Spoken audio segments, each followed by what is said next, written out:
माई sequel में सबसे पहली क्वेरी है जो आप लोगों के कोर्स से रिलेटेड है, ये है आपकी शो डेटाबेसेस क्वेरी, जिसका बेसिकली काम क्या है, आपके पूरे के पूरे डीबीएमएस में जितने डेटाबेस अवेलेबल हैं उनकी लिस्ट को डिस्प्ले करना।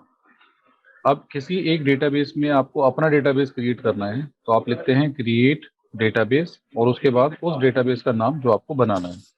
किसी भी डेटाबेस के नाम में, किसी भी फील्ड के नाम में, किसी भी टेबल के नाम में हम स्पेस अलाउड नहीं करते हैं। अगर हमें 10D में स्पेस देना होता तो हम 10_D लिख देते, ये हम करते। तो ये रूल हमें ध्यान रखना है। अब हमने यहाँ पे एक डेटाबेस क्रिएट किया 10D करके और ये डेटाबेस हमारा बन गया। जब हमने दोबारा शो डेटाबेसेस कमांड चलाई तो मुझे 10D यहाँ पर डिस्प्ले हो रहा है। इसमें किसी को कोई प्रॉब्लम है, किसी को कोई डाउट है तो बताइए यहाँ तक। No sir. आगे बढ़ते हैं। फिर मैंने ये क्वेरी चलाई यूज 10D। तो यूज एक कमांड है, यूज एक क्वेरी है जिसके थ्रू हमने क्या किया, उस डेटाबेस को सेलेक्ट कर लिया कि इस समय हम 10D डेटाबेस के अंदर एंटर कर चुके हैं। तो जैसे ओपन ऑफिस बेस में था कि पहले हम एक डेटाबेस को यूज करते हैं, फिर हम उसके अंदर वो टेबल, रिपोर्ट या फॉर्म या क्वेरी हम डेवलप करते हैं। सेम थिंग माई सीक्वल में कि हम पहले एक डेटाबेस को यूज करते हैं, सेलेक्ट करते हैं, अब हम उसके अंदर टेबल से रिलेटेड काम करेंगे। जिस तरीके से क्वेरी लिखाई थी मैंने आपको शो डेटाबेसेस, सेम एक क्वेरी है शो टेबल्स। जब ये शो टेबल्स क्वेरी आप चलाएंगे, अभी मुझे यहाँ पे मैसेज नजर आ रहा है एम्प्टी सेट, और ये एम्प्टी सेट मुझे इसलिए नजर आ रहा है क्योंकि इस समय इस डाटाबेस के अंदर कोई भी टेबल अवेलेबल नहीं है। ठीक है बेटे, ये टेबल कहाँ है? हाँ। तो अब हम क्या करेंगे, इस डाटाबेस में एक टेबल क्रिएट करते हैं। हमारे पास में 3 तरीके की क्वेरी होती है बेटा। एक होती है डीडीएल क्वेरी, एक होती है डीएमएल क्वेरी और एक होती है डीक्यूएल क्वेरी। तो अभी हम डीडीएल के साथ में और डीक्यूएल के साथ में कुछ रिलेशन करेंगे, फिर हम डीएमएल पे भी चलेंगे। तो शो टेबल्स किया, कोई टेबल नहीं है। अब हम डाटाबेस में एक टेबल क्रिएट करना सीखेंगे। मैंने यहाँ लिखा क्रिएट टेबल स्टूडेंट, उसके बाद मैंने ब्रैकेट स्टार्ट किया क्रिएट टेबल स्टूडेंट। अब हम यहाँ पे लिखेंगे फील्ड का नाम। मान लो मैंने यहाँ पे लिखा ADMN, ये एडमिशन नंबर। उसके बाद हमने इसका डेटा टाइप दिया इंट। इंट पे भी मैंने इसका साइज दिया 5 कि भाई मैं एक एडमिशन नाम की एक फील्ड बनाना चाहता हूँ और जिसका डेटा टाइप इंटीजर रहेगा और उसका साइज 5 रहेगा। उसके बाद मैंने कॉमा लगाया। दूसरी फील्ड मैंने बनाई नेम। मैंने नेम को कहा कि ये एक वेरकेयर टाइप का डेटा टाइप होगा जिसके अंदर मैं 30 कैरेक्टर्स की इनपुट को दे सकता हूँ, यानी कि जो नाम होगा वो 30 कैरेक्टर तक को सपोर्ट करेगा। ये मेरा काम करेगा बेटे नेम फील्ड के लिए। मैंने यहाँ पे फील्ड रखी फी। फी को मैंने डेटा टाइप दिया यहाँ पे डेसिमल डेटा टाइप। डेसिमल का मतलब है फ्लॉट वैल्यू, यानी अगर आप पॉइंट्स के अंदर डिस्प्ले करना चाहें कि फीस की वैल्यू जो है वो डेसिमल में आ जाए तो आप उसके लिए डेसिमल डेटा टाइप का यूज करेंगे। फिर मैंने कॉमा क्रिएट किया। अब एक और नेक्स्ट फील्ड मैं यहाँ पे दे सकता हूँ। एक फील्ड मैंने ली DOB, डेट ऑफ बर्थ, और डेट ऑफ बर्थ का मैंने डेटा टाइप लिया डेट। तो इस के बाद मैंने ब्रैकेट को क्लोज किया और सेमीकोलन लगाया। अब मैं इस पूरी क्वेरी को एक बार इसको एग्जीक्यूट करते हैं, फिर उसको दोबारा मैं एक्सप्लेन करूंगा।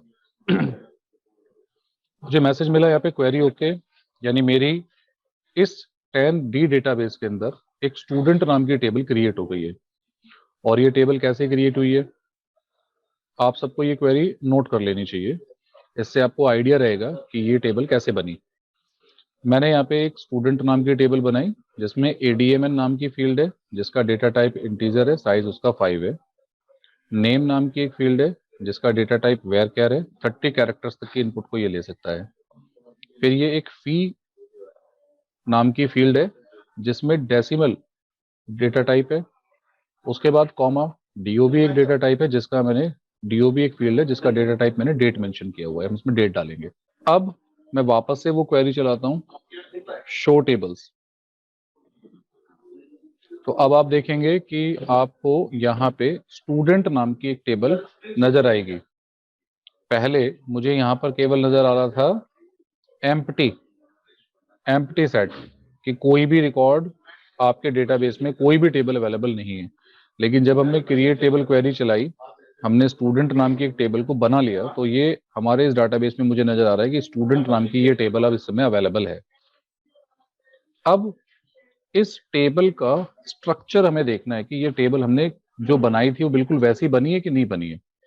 इसके लिए एक क्वेरी होती है DESC क्वेरी, जिसको हम डिस्क्राइब भी लिख सकते हैं पूरा का पूरा, डिस्क्राइब, और हम टेबल का नाम लिखेंगे। टेबल का नाम है मेरा स्टूडेंट, मैंने यहाँ पे लिखा डिस्क्राइब स्टूडेंट।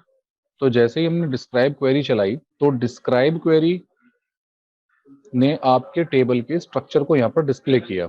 उसके बाद में ADMN field, name field, fee field, DOB field, admission number का डेटा टाइप इंटीजर, नेम का डेटा टाइप और उसका साइज, फीस का डेटा टाइप और उसका साइज, DOB का डेटा टाइप। उसके बाद में ये कुछ और कंस्ट्रेंट है, नल। नल का मीनिंग होता है एम्प्टी वैल्यू।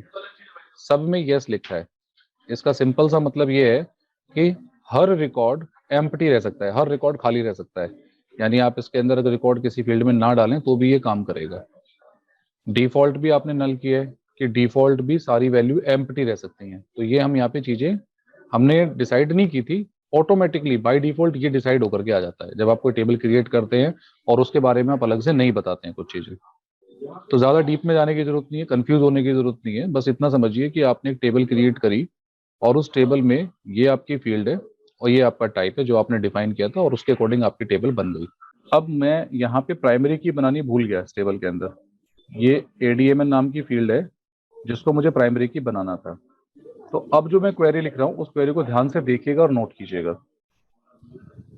जब भी हम टेबल के स्ट्रक्चर पे वर्क करते हैं तो हम ऑल्टर क्वेरी चलाते हैं। मैंने लिखा यहाँ पे ऑल्टर टेबल स्टूडेंट, यहाँ पे मैंने ऐड कंस्ट्रेंट लगाया कि स्टूडेंट वाली टेबल को ऑल्टर करना है, चेंजेस करने हैं, ऐड करना है।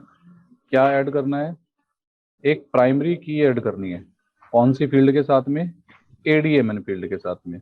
ऑल्टर टेबल, टेबल का नाम, उसके बाद में ऐड कंस्ट्रेंट लगाना है और मुझे जो भी की अटैच करनी है उस की का नाम लिखना है और जिस भी फील्ड पे वो की लगानी है उसके ब्रैकेट के अंदर मुझे उस फील्ड का नाम लिखना है। मैंने ब्रैकेट में ADMN लिखा और अब मैं इसके बाद में DESC कमांड हम दोबारा एग्जीक्यूट करते हैं और हम देखते हैं। अब देखिए यहाँ पे क्या हो रहा है, जब मैंने डिस्क्राइब स्टूडेंट चलाया था तो एडमिशन नंबर में या की के नीचे कुछ भी नहीं लिखा हुआ। अब मैं दोबारा यहाँ पे DESC कमांड चलाता हूँ और अब मैं लिखता हूँ DESC स्टूडेंट, और जब सेमीकोलन के बाद में हम इसे एग्जीक्यूट करेंगे तो अब आप देखो एडमिशन के अंदर अब यहाँ की के नीचे PRI लिखा गया। इट मींस मेरी इस टेबल में इस फील्ड के अंदर प्राइमरी की ऐड हो गई। अब ध्यान से देखिए, अगर किसी भी एग्जिस्टिंग टेबल में कोई फील्ड ऐड करनी है तो आप लिखेंगे ऑल्टर टेबल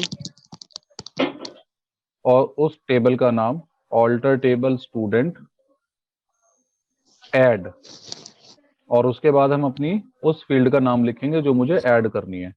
मान लीजिए मुझे फादर नेम ऐड करनी है तो फादर नेम, और उसके बाद मैंने लिखा यहाँ पे वेयर केयर 40 और ब्रैकेट मैंने क्लोज किया और इसको मैंने ऐड कर दिया। अब ये क्वेरी आप नोट कर लो, ये आपको याद रहनी चाहिए सबको।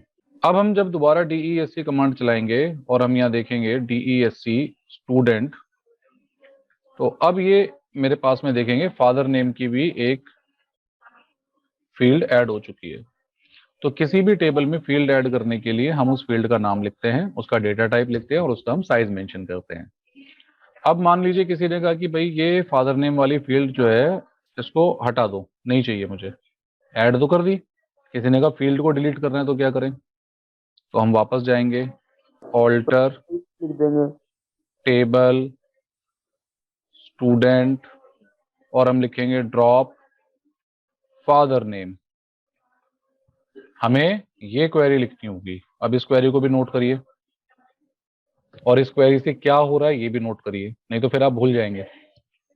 यानी किसी भी टेबल के अंदर किसी फील्ड को रिमूव करने के लिए हम ड्रॉप लगाते हैं और उस फील्ड का सीधे सीधे नाम लिखते हैं। जब ऐड करना था तो मैंने क्या लगाया यहाँ पे, ऑल्टर टेबल स्टूडेंट ऐड लगाया कि ऐड करो इसमें फादर नेम नाम की फील्ड जिसका डेटा टाइप वेयर केयर होगा और साइज का 40 होगा। लेकिन जब मुझे रिमूव करनी थी यही फील्ड तो मैंने क्या लिखा, simple alter table student drop और उस फील्ड का नाम मैंने यहाँ पे सिंपली मेंशन कर दिया। तो किसी भी फील्ड का नाम इजीली यहाँ से डिलीट हो सकता है। अब जब दोबारा आप DESC क्वेरी चलाएंगे, DESC स्टूडेंट आप लिखेंगे तो अब आप देखिए यहाँ पे फादर नेम नाम की फील्ड हट चुकी है। ठीक है जी, ऐड और ड्रॉप। फिर मैंने अभी आपको ये वाली क्वेरी लिखाई, इस क्वेरी को भी ध्यान से रखिएगा, alter table student add primary की। एक टेबल जब बन जाती है और टेबल बनने के बाद किसी एक फील्ड में हम प्राइमरी की कंस्ट्रेंट लगाना चाहते हैं, तो वो प्राइमरी की कैसे लगाएंगे, हमने लिखना था ऑल्टर टेबल स्टूडेंट ऐड, क्या करो ऐड, प्राइमरी की ऐड कर दो एडीएमएन वाली फील्ड पे। तो फिर एडमिशन वाली जो फील्ड है इसमें प्राइमरी की लग गई। अब आगे बढ़ते हैं। किसी ने कहा कि ये जो फी है इसको फीस से रिप्लेस कर दो, ये फी ठीक नहीं लग रहा है, इसको फीस होना चाहिए, यानी कि किसी फील्ड का नाम बदलना है। अब क्या करेंगे, तो हम लिखेंगे alter table, alter table student, यहाँ पे चेंज कंस्टेंट आएगा I think, change fee fees decimal, और उसके बाद हम इसको लगाएंगे। ठीक है, अब अगर मुझे किसी डेटाबेस में कोई टेबल है और उस टेबल की कोई फील्ड है और उस फील्ड को मुझे बदलना है, तो जैसे मैंने लिखा ऑल्टर टेबल स्टूडेंट चेंज फी, यानी कि जो फी जो ओल्ड है, जो एग्जिस्ट है, जो पहले से है, इसको फीस के साथ रिप्लेस कर दो और जिसका डेटा टाइप डेसिमल कर दो। ये नोट करिए ये क्वेरी आप सभी। और अब आप देखेंगे तो स्टूडेंट वाले टेबल में फीस वाली फील्ड फीस के नाम से रिप्लेस हो गई है।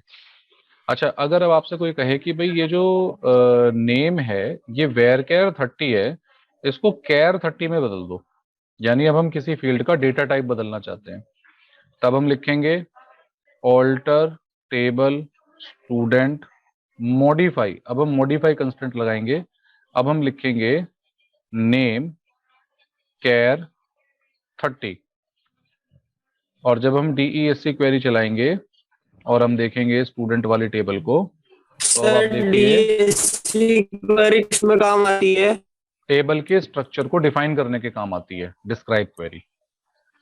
अब आप इस क्वेरी को भी नोट करिए, alter table student modify name char 30।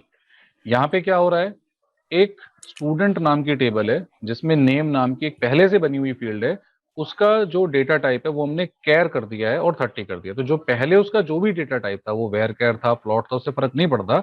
अब ये नया डेटा टाइप केयर 30 उसमें आ जाएगा। अभी तक हमने क्या क्या देखा, मैं फिर से शुरू से रिपीट करता हूँ कि इस पूरे कंसेप्ट में हमने क्या देखा। इस पूरे कंसेप्ट में हमने ये देखा कि हम किसी भी टेबल के अंदर किसी भी फील्ड को कैसे ऐड करते हैं, किसी भी फील्ड का नाम कैसे चेंज करते हैं, किसी भी फील्ड का डेटा टाइप कैसे बदलते हैं, या अपनी टेबल में किसी भी टेबल में प्राइमरी की कैसे लगाते हैं। ये सारे कॉन्सेप्ट अभी हमने देखे। डाटाबेस कैसे बनाते हैं, एक सिंपल टेबल अगर क्रिएट करनी हो तो वो कैसे क्रिएट करते हैं, किसी भी फील्ड को डिलीट करना है तो वो कैसे करते हैं, ये भी हमने भी यहाँ पे देखा। तो अब जब हमारी नेक्स्ट क्लास होगी तो फिर मैं आपकी टेबल की डेटा वाली क्वेरीज पे हम काम करना शुरू करेंगे। ये सारी जो क्वेरी थी ये DDL क्वेरीज थी, जिसमें हम टेबल के स्ट्रक्चर पे काम कर रहे हैं। अभी हमने टेबल के डेटा पे कोई वर्क नहीं किया है, हम सीधे सीधे स्ट्रक्चर पे काम करने हैं। अगर कोई मुझे कहे कि टेबल का ये जो टेबल है इसको डिलीट कर दो, तो मैं यहाँ सिंपल लिखूंगा ड्रॉप टेबल स्टूडेंट।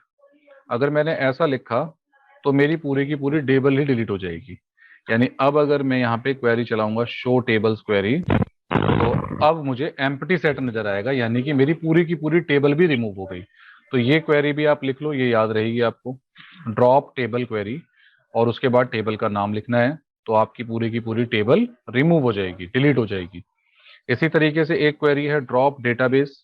मान लो आपने लिखा ड्रॉप डेटाबेस 10D, तो आपका डेटाबेस भी डिलीट हो जाएगा।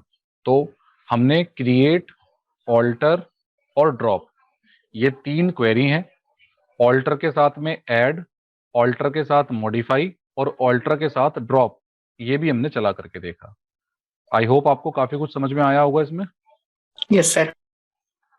अब ये आपको प्रैक्टिस करती हैं और ये क्वेरीज याद भी रहनी चाहिए, क्योंकि आपके बोर्ड एग्जामिनेशन में ऐसे क्वेश्चन आ सकते हैं।